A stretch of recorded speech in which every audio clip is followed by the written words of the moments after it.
Welcome to the Shootin' Show. Stand by for shots fired.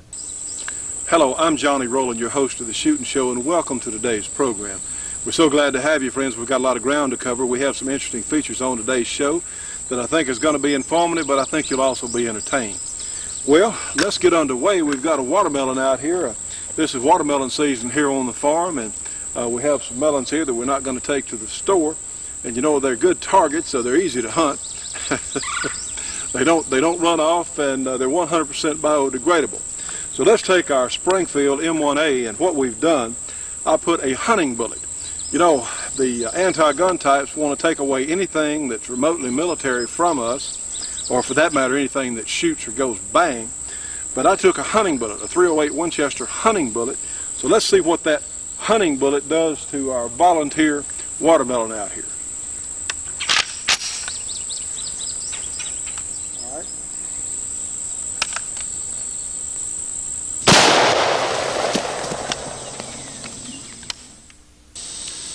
Well, friends, here we are down on the range, and we have a good friend of ours. Brenda here is someone who is not, shall we say, new to shooting. Brenda has worked several years in law enforcement in the past, and she has had probably more training, certainly more than the average person. Now, Brenda, today, don't you personally feel a lot safer about carrying your gun? Because I know you do carry a gun in your vehicle. Here in Louisiana, we can do that without breaking the law. But how do you feel about women needing handguns? Oh, I definitely feel that all women need handguns. You never know, and they're not going to be protected by their husband at all times or the law enforcement at all times. I think every woman should have a gun ready and available to them if they have the proper training. You know, as we've said on the program, and we keep saying this, and I'm not belaboring a point here, but of course you used to be in law enforcement, and you know that when the crime happens, the police are not going to be there. You can call them after it happens, and we have a segment we're going to be running on the program soon with a young lady who had an individual threaten her, in fact threatened to kill her. Well, she went to the police and she said, well, he threatened to kill me. And they said, well, what did he do? She said, well, nothing, but he threatened me. Well, we're sorry. Wait till he takes a shot at you. Well, suppose he connects with the first shot, you know. So we really want to encourage, one, so many of you ladies out there, once you actually get down on the range and find out that in fact there's something to this and you can easily learn to do it, you're going to enjoy it. And of course, let me stress again, hearing protection and eye protection, because it's no fun to come down the range and shoot a gun, because if you shoot a gun, especially a handgun, without this hearing protection, it's going to hurt your ears. Your ears are going to ring, it's going to be painful. You're not going to score as well. And you say, well, I won't have hearing protection if I got in an altercation or I had a problem. Well, at that time, you won't really worry much about the noise. That's in a lot of people in actual shooting situations, the gun sounded kind of far away, in fact, so we're not that concerned about noise in an actual confrontation, because your nerve endings, the adrenaline will be going, and what you need to do is train yourself in how to use that gun. Now, Brenda, now I see you've got a duty belt on, one that you used to use in your job. What kind of gun do you have? I have a .357 Model 19. Now, friends, the Model 19 is still, Bill Jordan pretty much is responsible. In fact, I think Bill Jordan is responsible for the Model 19 design, and it's a light frame Smith & Wesson. These are still, and probably even today, is one of the very best choices for an individual or for law enforcement, because they're not that heavy, and you can carry them around all day without pulling your belt all down here and becoming uncomfortable, and they're very accurate and functional guns. Now, they are lighter weight guns, so what you want to do, if you're going to shoot them a lot, I would suggest shooting 38 special ammunition in them, something with lower pressure so you won't be so hard on your gun, but shoot enough of the full charge ammunition so you'll know how it feels and you'll know what to expect when it goes off, and then certainly carry the full powered ammunition. I think that was the original intent. But this is a very fine choice. These are, that's a good gun for anybody, for home defense or personal defense or for a police officer, whatever. So, Brenda, we've got some targets set up over here, and let's let you shoot a little bit. Let's see some of these ladies see another lady shoot. Now, friends, what we're going to have Brenda do, we're going to do some shooting here at some paper targets, and of course, on our targets, we concentrate on this zone right here, this center circle. And I've heard people say, well, if somebody bothers me, I'll just shoot them in the leg. Not so, Veronica. It doesn't work like that, because when a moving target is hard to hit with anything, and what you want to do is go for the center of mass. Again, we're talking about stopping someone. We're not concerned. We never talk about killing someone on this show. That's not our mission. That's not what we're about. But we do talk about stopping someone from doing what they're doing, whether they're shooting at you or attacking you with a knife or a baseball bat or whatever. We're trying to preserve your life. So this is the area we typically will shoot at. So Brenda, go ahead. You got your ear protection on, eye protection. Go ahead and put 6 rounds of that target ammunition in there, in the center of that, please, ma'am.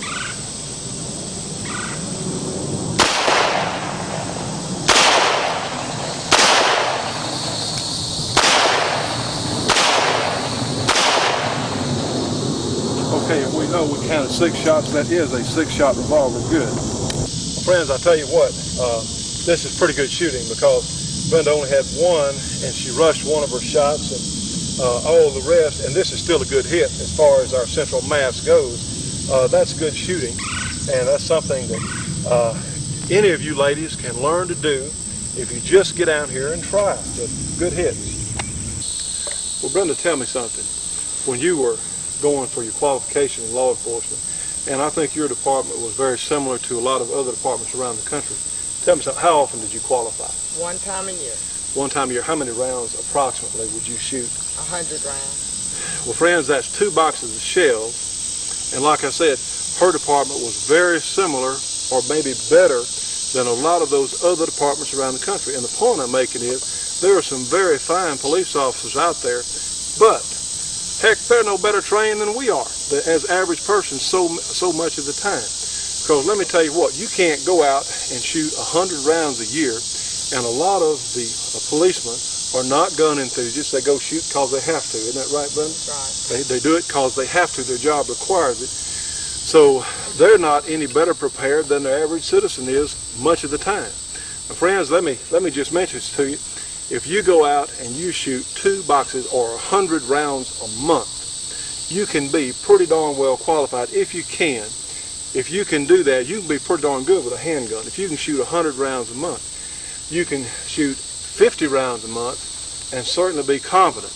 But I tell you what, if you leave that handgun over in the drawer and you need it real bad, and suddenly the flag goes up of you've got to respond to a trouble situation, well, I'll tell you what, you're going to be a lot more nervous than if you took it out to the range and you learned to use it. But just remember, 100 rounds a month make a pretty darn good shot. So anyway, what we're going to do, we have a drill here, and this is one that a lot of agencies and a lot of independent firearms schools use in their training. What we're going to do, we're going to walk by these 3 targets, and suddenly we're going to figure out that those 3 targets are 3 adversaries that you're going to have to neutralize. You're going to have to shoot these 3 targets. So we're going to use the timer here as an element of surprise. I'm going to walk beside Brenda, and certainly if you do this, if any of you do this on your own range, I would suggest with a new shooter, don't let them draw the weapon. Let them have the weapon or the gun in their hand, because you don't want to get in any sort of dangerous situation. We're going to walk by with the gun in your hand. When I punch the beeper on the timer, she's going to turn and shoot all 3 targets as rapidly as possible. So if you do try this, by all means, stay to the right and the rear if you're someone's right-handed. Stay on the outside and a little bit back, because there's just no sense in taking a chance. Well, let's see what this looks like in action. Now,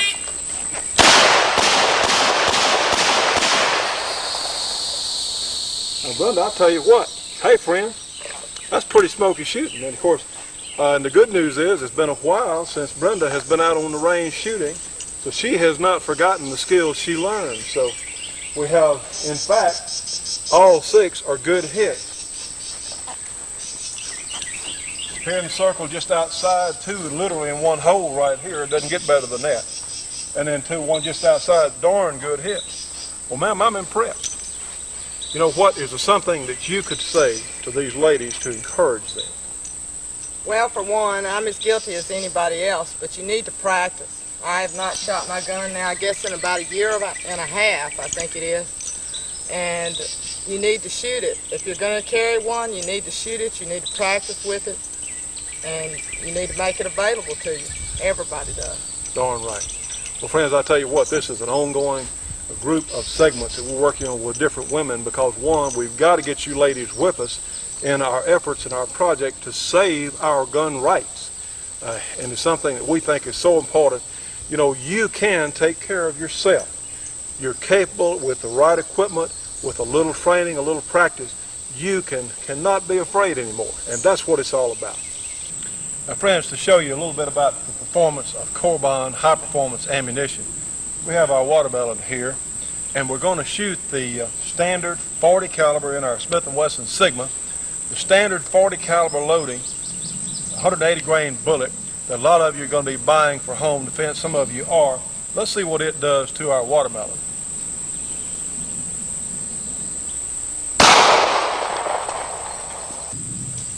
Now, friends, that really wasn't bad performance, certainly not as impressive on our melon there. But let's see the same drill. We'll shoot another watermelon very similar to this one with the Corbon 135 grain plus P loading, 40 caliber. Let's do that.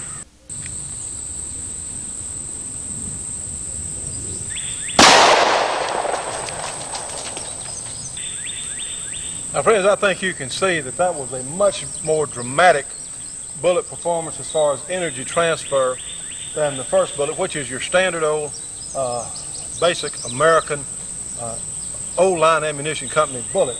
As you can see, the Corbon is much, much more effective. For information on the tremendous line of Corbon ammunition, here's how to get it. Now, friends, you could tell from our watermelon comparison there that the Corbon was much more effective than the other brand of bullet. In fact, Corbon is the most effective ammunition that I'm certainly aware of. And you know, we test everything, everything we can get hold of here on this program, and it is certainly terrific stuff. Not only handgun ammunition, they have rifle ammunition, even some specialty things that have been extremely hard to get in the past. So what you need to do, you need to call them for information on their product line. 1-800-626-7266. Again, 1-800-626-7266. And I'm quoting the judge now, and I certainly agree, Corbon, the best there is. You know, friends, all of us as shooting enthusiasts should be subscribing to Shotgun News, the trading post for anything that shoots. 3 big issues monthly with literally thousands and thousands of firearms bargains. Shotgun News, Post Office, Box 669, Hastings, Nebraska. That zip code 68902. Their phone number, area 402-463-4589. For MasterCard or Visa for subscriptions only. Now call them at 1-800-345-6923. The Shootin' Show will be right back after this break for your local cable company or TV station.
I'm proud to be an American, thank God our country's strong. But some time ago, you know, it occurred to me, there's something going wrong. My granddad fought against tyranny so we could all be free. I'm afraid, my friends, his fight has passed down to you and me, down to you and me. We got people telling us what to do, don't even know our name. We're just a number on some little card, and I think that's a shame. If George and Abe could see us now, bet they'd both agree this is not exactly what they had in mind. The land of liberty, sweet land of liberty. Oh, I love to hear my Harley run. I like being free to live out my dreams, and I want to have a little fun. I want to hold on to what we've got, from sea to shining sea. I'm afraid, my friend, the fight is past. Down to you and me. Oh, down to you and me.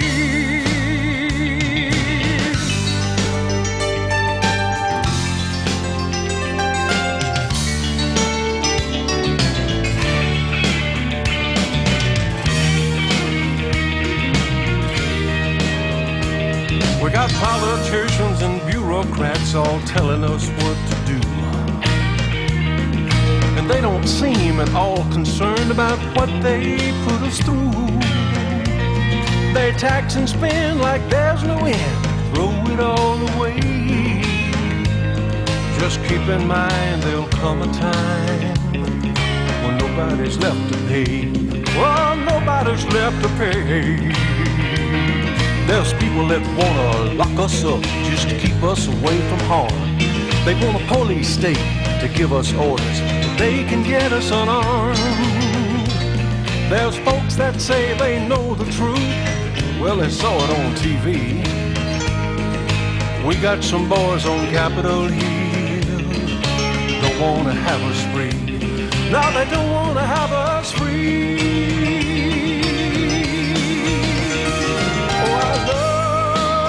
My Harley run. I like being free to live out my dreams, and I wanna have a little fun. I wanna hold on to what we've got, from sea to shining sea. I'm afraid, my friends, the fight is past. Down to you and me. Well, down to you and me.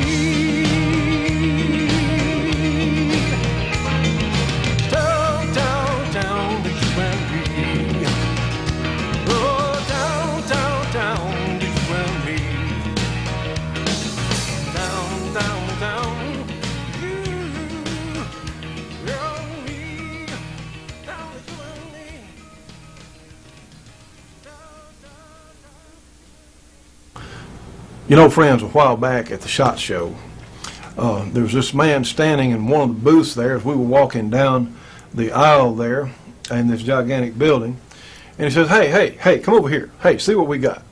Well, of course, here we are with our camera, and I tell you what, this is Richie with Hunt All Enterprises, and they have a unique product. Now, you saw this a while back. We showed you this on our program, and, of course, they're based in Connecticut. Is that right, Richie? Right. And he was down here through our neck of the woods, and of course he is a master at showing this tri-tote. It's a gun carrier. Of course, it'll carry a bow, it'll carry a fishing rod or whatever else. Right. And Richie's going to show us just how these things work, and of course he's going to tell you how to get one. A lot of people out there would like to have one of these things, and of course nobody can show you better how to operate it than Richie. Well, it's really easy to do. You don't have to be proficient at it. It's that simple. Well, now, I did find that out, Yeah, yes, because correct. I immediately took it and we demonstrated it here, and I said, hey, there's something to this. This really does work. It's a good product, too. It's well made. So, Richie, I'm going to let you just show us how this thing works. Okay. Tri-tote's real easy to use because all you have is a hook on your waist and you have another hook on a strap. Okay, so all you're doing is you're hanging your gun up like you would on a peg gun rack. There is never anything attached to your equipment when you use a tri-tote. Okay, you just set the gun with one hook behind the trigger guard and the other hook on the barrel. To use it, you just push in on towards your chest, pick the gun up to shoot it. Basically, you got 7 different positions anywhere you want to range the barrel of the gun by just taking it off. It's a piece of Velcro strap onto a Velcro shoulder pad. You just put the gun into it, pick it up and shoot it any way you want. I know a lot of people like to walk around with their gun over their wrist. In this position, tucked up under your arm, it's real comfortable, except it breaks your wrist. Set the gun with the hook in front of the trigger guard, and you got the same position except your hands free always. And what you want to do is you can take your trigger finger right at the trigger guard, pick the gun right up off the pod, and then you got it ready to shoot. Okay? The other position that you have is when you set the butt of the gun right on the hook on the side, and you can just hold your gun for field shooting in this manner, or you can just rest it back on your shoulder, shrug your shoulder, hit the gun, catch it, and the gun comes up. It's that simple to use. A lot of people like to go out riding on their four-wheeler and their ATV, or climb into their deer stand, or drag their deer. You got a securing strap that just peels back. All you do is set it on the barrel of the gun, wrap the barrel up, and you have a little securing loop down here on the pod. Okay? You take that and you secure that right over the hook of the gun, so you're securing the top and the bottom. You can ride your four-wheeler, you can climb your tree stand in this manner. If you'd like to pull out your deer, you can open your waist belt up, drop your right hand down through your straps, bring your left hand back up through it. The gun immediately goes on your back. Buckle it up, take away any of that slack. You don't want that.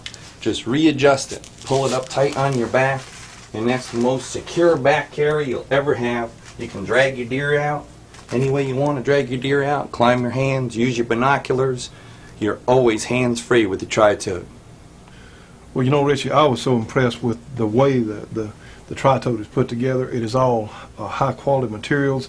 Your hook here for your barrel is covered in plastic. This is really a really nice product. Vinyl here, vinyl, stainless steel core, injected molded, nylon. All right, and the good news is, if someone would not remember how you did this today, a tape, an instruction tape, Yes, simple as exactly. can be, comes with each one of these tri-totes sold, right? That's right. And it's real good. You'll see Richie on there showing it over and over. It's very simple, very easy to use. Now then, we're going to give a price on this today. Yep, it's going to be a special for shoot and show people only. Okay, shoot and show people on. Yes, sir. Instead of $49.95, $38.50. Well, great.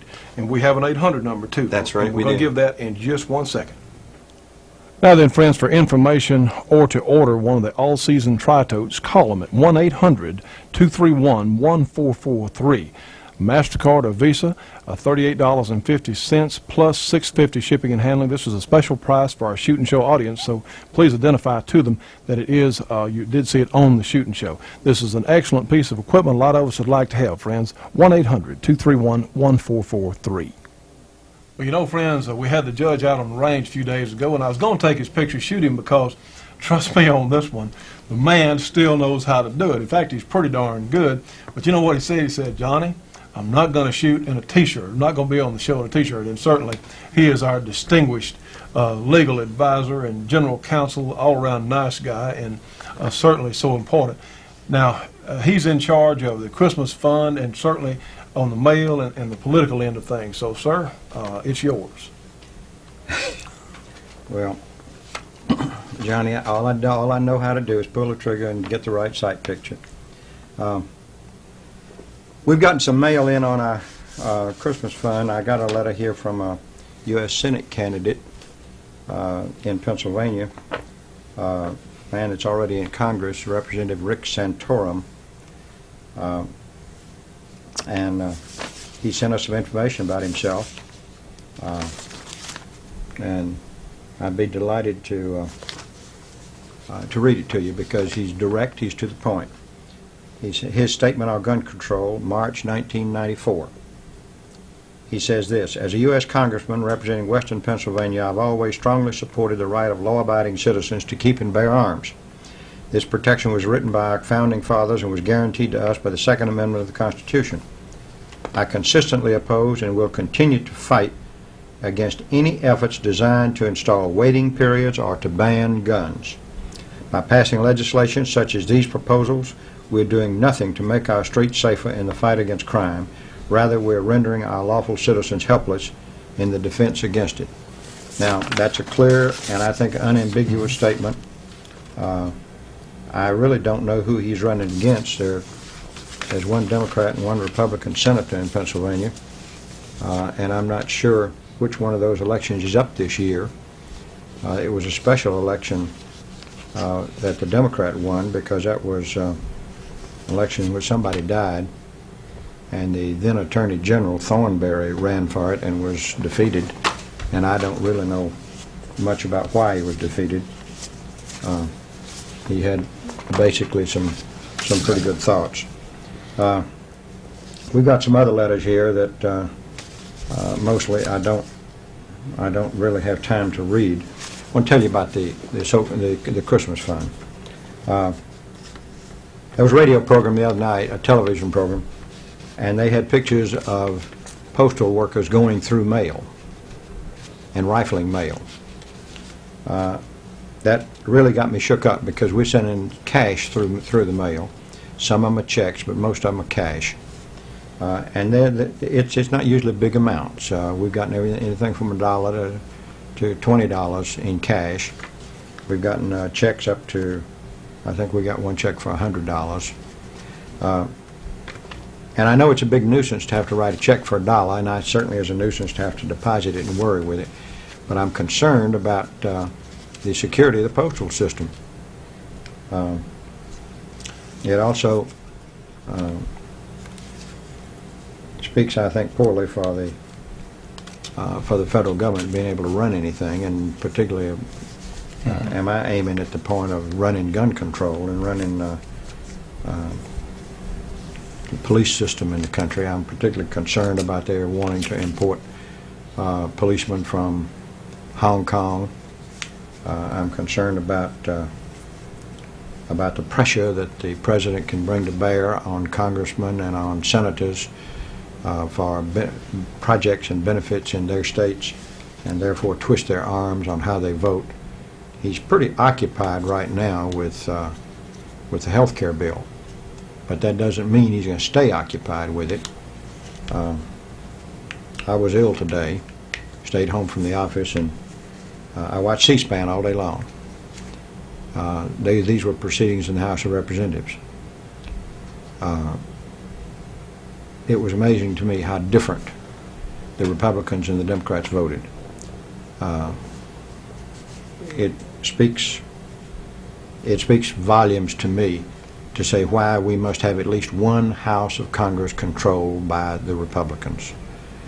I'd like to see both of them. I think it's a good idea to have one of the houses controlled by the other party than the president's party, because that keeps him from being able to twist arms too much. And I think I said this on a couple of shows ago. Our founding fathers tried to devise a system that was so inefficient that no one person could get control of the whole thing. And so when we fuss about the inefficiencies of the federal government, you got to remember that there was a reason for it. And as Roy Brunn put on the program last week, the times in history when people have had liberty have been few and far between.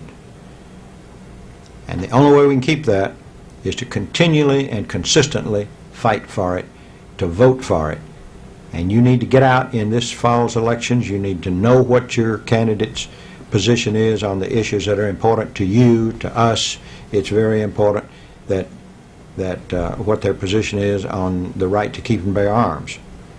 I think that the First and Second Amendments ought to be read together, because if we lose the Second Amendment, we're going to lose a lot of the other liberties.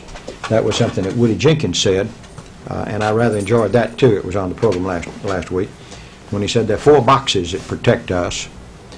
He said first there's a soapbox, and of course he's talking about soapbox oratory. And then he said there's the ballot box, and that spoke for electing the right people. And then he said there was the jury box, which gave us a protection against the arbitrary action, some of the arbitrary actions of government. And he said when all those fail, there's still the cartridge box. That's what they want to take away from us. And if that's lost, I'm afraid the others are going to go pretty soon. Now, I'm not advocating revolution. In fact, we don't need revolution. All we need is an informed citizenry that goes to the polls and votes their convictions, and do not vote just because a man's already there, Our woman's already there. The Shootin' Show will be right back after this break for your local cable company or TV station.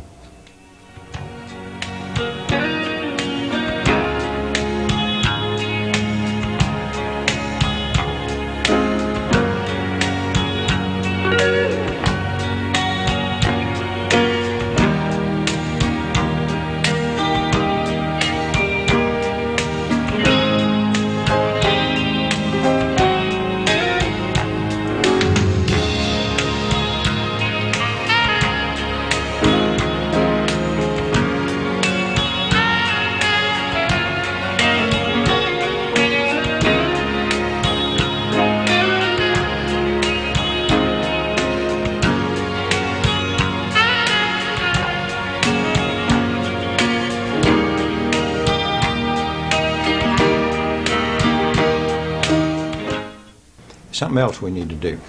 The Shootin' Show is run by Johnny Rowland, but it's also run, the engine for, the fuel for that engine is advertisers. Now when you contact our advertisers, be sure to tell them that you saw it on the Shootin' Show. Be sure to tell them that you appreciate their advertisements on the Shootin' Show and that that's the reason you're calling them. Let us know. If you've got time, you might just, even if you're not going to send $1 for the Christmas fund, just drop us a postcard and let us know where this show is being heard. We don't really know. It's out on satellite. It's free to satellite to all cable systems. We don't know what cable systems are actually carrying it. We do know that it's on the outdoor channel. So if you just take the time to write a postcard and let us know from that the cable system in Scranton, Pennsylvania, or in Podunk, Illinois, or whatever, is carrying our show, we'll have some idea about the amount of coverage we have. That's useful to us in many ways. It's useful to us because we can use that as a selling tool for our advertisers. Now, we know our advertising is getting out, and we know that it's having an effect. The Corbin people have told us that they've never gotten any response as great as what they've gotten from the advertising on this show. Other advertisers said the same thing. So give us a hand with this show. I know if you're listening to it, you like it. If you like it, help us in getting coverage. If you're getting it on satellite and your cable system's not carrying it, call them up and, well, complain. That's the right, best word. complain and tell them. You know, of course, I'd like to add that the judge is particularly eloquent tonight. You know, friends, it's very expensive doing what we do on this program, and so many people in the industry have really had an attitude of, well, they were going to pay the NRA their segment, and that would be enough. Well, it's not enough. The NRA is doing a good job, as we're particularly impressed with Gun Owners of America and their approach to things. And let me remind you, you can become a GOA, Gun Owners of America member for an extra $10 if you join the Shootin' Show Gun Club. So that you can, our $25 annual fee for the Shootin' Show Gun Club and $10 more will get you into also the Gun Owners of America, and they're a wonderful organization. It is very expensive doing what we're doing, and we appreciate all the help we get. As we have talked about many times, the Shootin' Show Gun Club does help us reach more people. It helps us stay on the air. We know that we are reaching a tremendous number of shooters and new people to shooting. And we feel like it is so important that our work is so critical, not only to our survival as gun owners, heck, our survival, our way of life as Americans. You've heard me say this before. We're going to continue to talk about it. We appreciate you folks more than you can ever know. We appreciate it so much, especially when we go places. And now we can't go anywhere to a gun show or a meeting without running into someone who's a viewer of our program. And a lot of people we've run into are gun club members. We really do appreciate it. We need every last one of you. Thanks a lot. We'll see you every week as long as we can last. Well, friends, we're looking at a gun that, in fact, there are very few of around the country. This is a Smith & Wesson Model 52, and this is a target grade semi-automatic handgun in .38 Special. Now, it shoots the .38 Special wad cutter, and as you can see from the picture there, this is an unlikely candidate for a semi-automatic pistol. Now, Jim Clark used to make, and they may still do it for all I know, a modification of the Colt government model that would make it shoot .38 Special cartridges. I don't know if they still do that or not, but this was a pretty good task. It has a magazine that works a little differently than what we're used to. The follower comes down in the magazine at an angle. And of course these were very finely made gun, and they're capable of some very fine accuracy. We do appreciate the good folks at Britain's loaning us this gun for our testing today. At least show you how it works. It's very similar in many ways to the regular line of Smith & Wesson semi-automatic handguns, but this one is a little different as it is a single action gun. The trigger does not have a double action function. It operates very much like the single action Colt government models that we're all used to, or most of us are anyway. It does have a magazine safety like most other Smith & Wesson semi-automatics, and it is really something that again is very unusual. It's very enjoyable to shoot, very low recoil, a very finely made gun, strictly intended for the target shooting game. Now friends, you can see, of course, it has my fingerprints all over. These are very nicely polished and made guns. The Model 52, I believe it's an all steel gun. The frame here, honestly I hadn't checked it, but it is quite a bit heavier than the aluminum frame. This gun was developed from the Model 39 series, which began its career back in the 50s, I believe. Anyway, you have a left side safety. Down is on safe, up is off. And since we don't have the magazine, it with the hammer stays back, has a set of very fine adjustable sights and easy to see front sight. These are really unusual and very nice guns. Now then, the magazine, as we can see here, the follower comes down at an angle because this is a rimmed cartridge, and each rim has to go ahead of the cartridge underneath it there. Now friends, you'll notice this gun has a 5-round magazine for a total of 6 if you have one in the chamber. So let's see how it works. We'll load it in the base of the frame there, pull the slide all the way to the rear, let it go, then we'll push our safety off. This has a very fine target trigger. So let's see if we can hit that steel plate out there. And we'll put it on safe. Very, very nice piece of work. Well friends, I've enjoyed handling this Model 52. Again, they're very hard to find. In fact, I'm not even sure that Smith & Wesson is still making these guns, but it is a somewhat different arrangement from the regular Smith & Wesson automatics, and as you can tell, with no recoil to speak of whatsoever, that 148 grain wad cutter. And I'll tell you what, it's a pretty good engineering trick to make those things work at all. And of course, it's told us it's ready to be reloaded. But the Model 52 Smith & Wesson, a very fine target gun, something that's a little different we wanted to show you. You know, Donna, this Colt Sporter is kind of picturesque, isn't it? It is. Hey, isn't this something that you're very comfortable with? And in fact, we need to get more ladies handling guns like this because, and get them more comfortable with it, because, you know, I know you used to live out in the country. Your family was in the country, and I'm sure there was some nights your husband was away from home that you would have felt pretty darn good with one of these Colt Sporters with low recoil and a 20-shot magazine or a 35 or whatever's available. You'd probably felt a little better when things went bumping tonight, wouldn't you? I would have. Well, tell me, how's the Shoot and Show Lady contest, the tapes, how are they coming? It's going great. Girls, just get your tapes in. We like to see as many as possible. We've got some really good ones in. We got an exciting prize package. If you want to go to Las Vegas, this is a way to do it. It really is, and if you would like to submit a tape for the Shoot and Show Lady contest, all you have to do is mail it to us here at the Shoot and Show, 554 Kings Highway, Shreveport, Louisiana, the zip code 71104.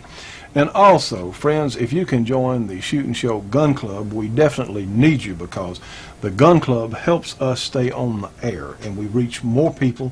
You know, more and more cable companies and more satellite viewers come online with us each week, and this is something that has to be done. And you can reach us for the Shoot and Show Gun Club at 1-800-895-7916, certainly that you saw a moment ago on the screen.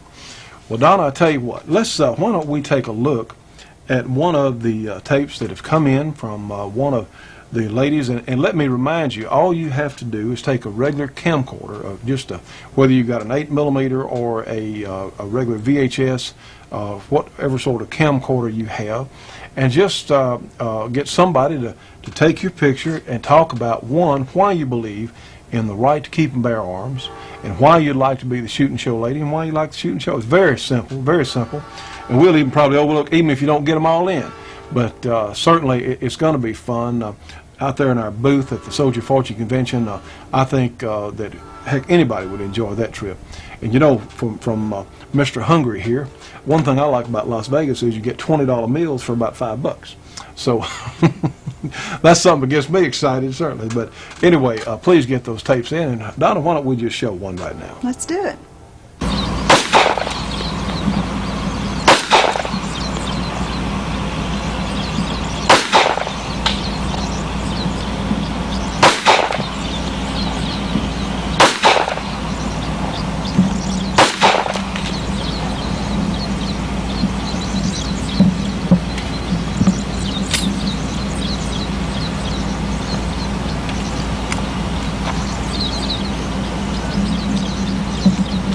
Hi, I'm Pam Garrett. I want to do this shooting show. I've been target shooting and watching this shooting show for about 6 years now. I'm also an active member and promote gun shows around the area, and I'm an active member of the NRA. I'm also a recruiter for the NRA,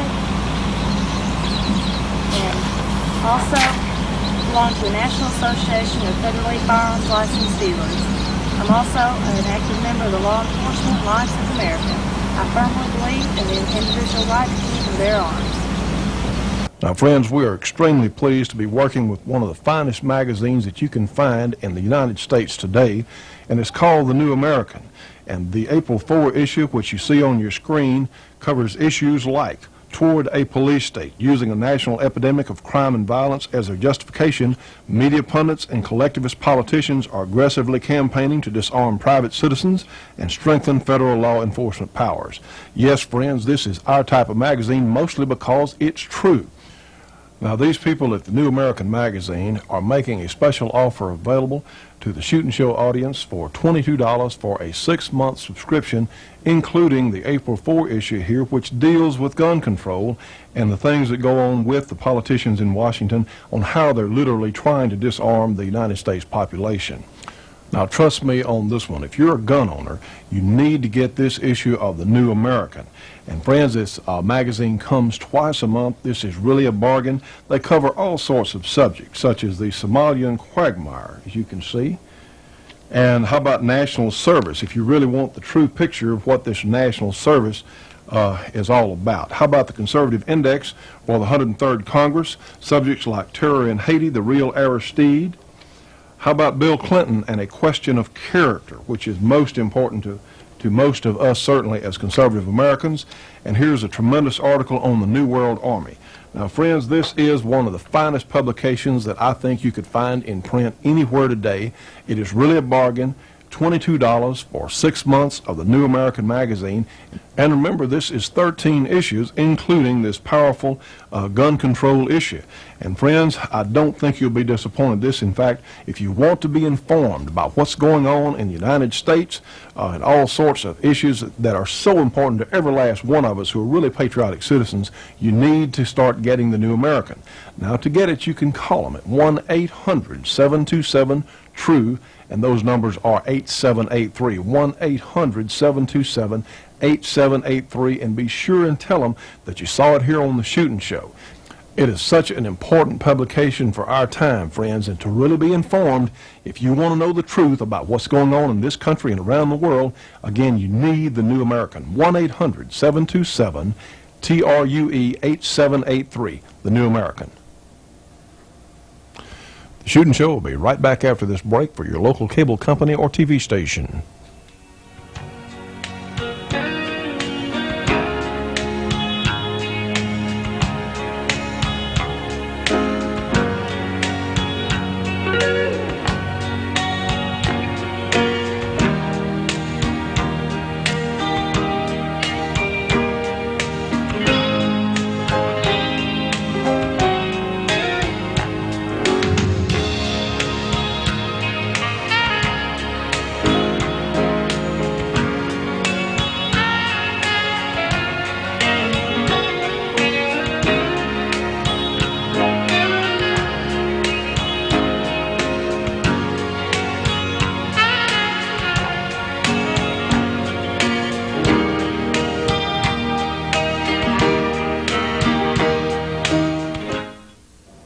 Now, friends, we're looking at two of the finest small handguns that I'm aware of. These, of course, are from American Derringer Corporation.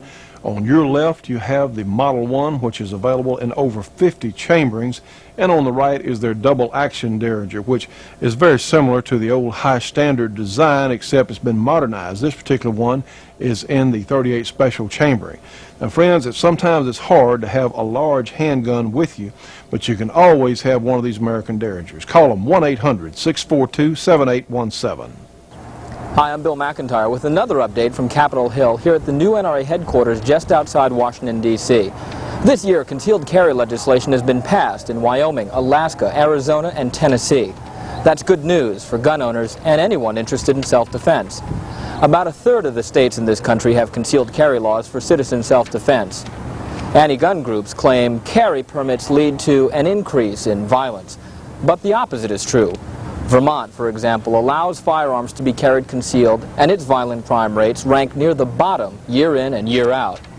In Florida, concealed carry legislation was passed several years ago, despite criticism claiming it would turn the sunshine state into the gunshine state. But 6 years after the permit system went into effect, the results show concealed carry laws may actually reduce crime.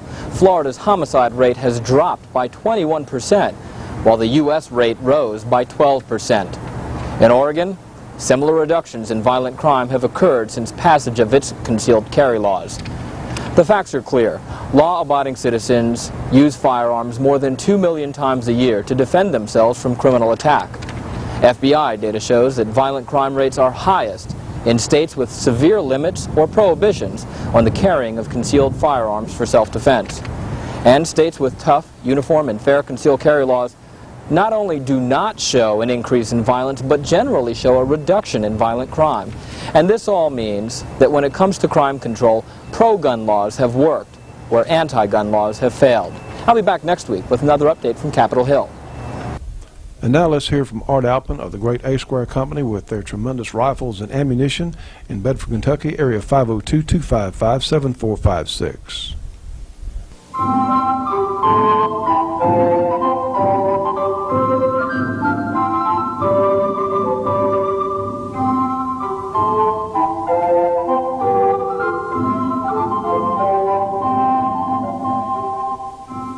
Black gunpowder, a charcoal, sulfur, and saltpeter concoction, was invented sometime during the 11 or 1200s AD. Contrary to popular belief, it did not immediately revolutionize the art of warfare. Men required many years to learn how to harness gunpowder for military use. The first gunpowder weapons were nothing more than tubes tied to a piece of wood. By the 1500s, these had evolved into the matchlock musket, or arquebus. Our sample today is a reproduction Swedish matchlock of the 30 Years' War.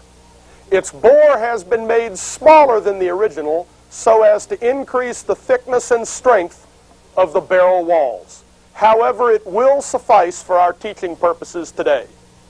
The average matchlock weighed between 15 and 30 pounds and was fired from a forked rest.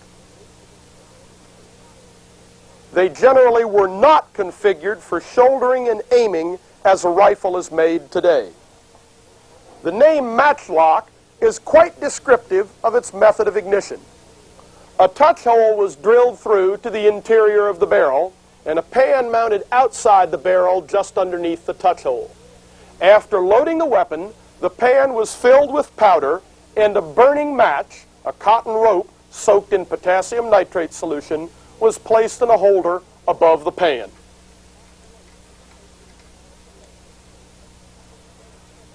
When the trigger was pulled, it acted as a lever, forcing the match into the pan.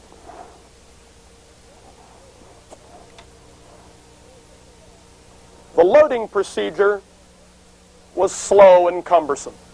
First, the soldier stuck his rest in the ground and hung his burning match over the rest or wrapped it around his helmet. He then poured the propelling charge down the barrel. In the early 1500s, this powder was simply scooped up by hand from a bag of loose powder carried on the belt. By the late 1500s, powder horns were in use, and the powder was poured into a measuring cup and then poured down the barrel. By the time of the 30 Years' War, Gustavus Adolphus had instituted the use of the bandolier. This bandolier was a belt slung over the shoulder from which a number of wooden powder bottles were suspended. Each of these bottles contained one propelling charge. After pouring the powder down the barrel, the shooter then placed a ball in the muzzle of the barrel, withdrew the ramrod, and forced the ball down against the powder. The ball was normally cast a great deal undersized so that the weapon might be easily loaded after the barrel had become fouled by the residue of the black powder. The shooter then brought the weapon level, placed it in the rest, and put a good deal of priming powder in the pan.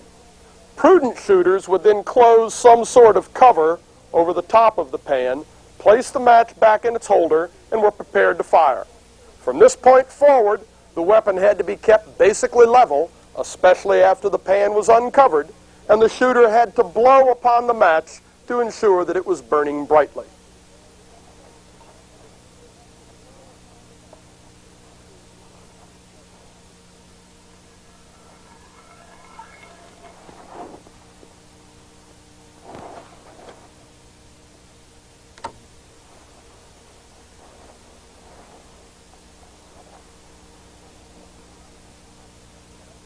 The weapon had many weaknesses.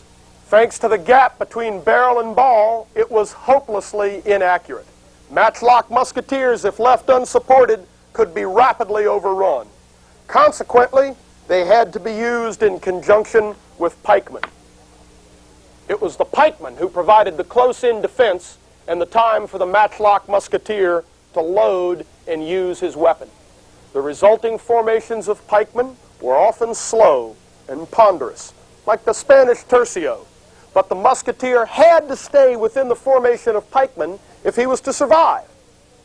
During the 30 Years' War, Gustavus Adolphus instituted many improvements in the matchlock. He standardized bore sizes, though this is not standardized as we know it today. He simply designated a range of bore sizes and then had a large number of well-undersized balls cast for them.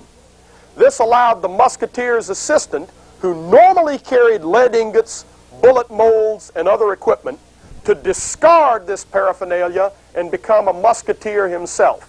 Further, the bandolier did increase the volume of fire of Gustavus's musketeers. Lastly, Gustavus changed the ratio of musketeers to pikemen. Though he increased the number of pikemen in relation to musketeers, he actually greatly increased the overall volume of fire due to his other improvements. In this photograph, you'll note the musketeers practicing up front, while in the background you can see the dense formations of pikemen. Given this increase in the volume of fire, Gustavus made his units smaller and more maneuverable on the battlefield. In practice, especially with the tercio, it looked like a giant armored hedgehog waddling up to some target and then slowly but surely wearing it away with matchlock fire and jabs of the pike.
You are probably asking how this weapon ever came into use. the longbow obviously outranges and outshoots the matchlock. However, you are not considering plate armor. It was the rapidly increasing thickness of plate armor in the late 14 and early 1500s that rendered the longbow relatively obsolescent. Keep watching and you'll see what the matchlock does with the plate armor of our armored horsemelon.